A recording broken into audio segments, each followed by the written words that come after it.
তো বন্ধুরা এইখানে আমরা একটা হোমমেড সস্তা ফুলঝুরি বানিয়েছি। তো আমরা চালাবো, আমরা একটা জ্বালিয়ে টেস্ট করে দেখছিলাম। তো আমরা এবার চালাবো, দেখবেন। প্রথম আমরা এই একটা ফুলঝুরি বাঁচিয়ে রেখেছিলাম, এইটাকে নিয়ে ওই সব জ্বালাবো। চলুন দেখা যাক কী করে জ্বলে। আগে এইটাকে গরম করে এটা ফাটাতে হবে। গরম হচ্ছে, ফেটে গেছে। তো বন্ধুরা দেখুন কি হবে এবার, জেলে আছে। তো বন্ধুরা দেখুন এবার কি হচ্ছে, এটা সব জেলে যাবে সব। কি সুন্দর লাগছে দেখুন, হোমমেড ফুলঝুরি।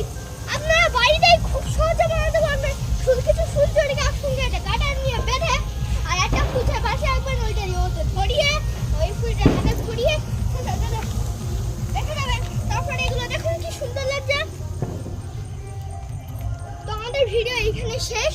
তো আর পরের ভিডিও দেখার জন্য লাইক, শেয়ার এবং সাবস্ক্রাইব করতে ভুলবেন না।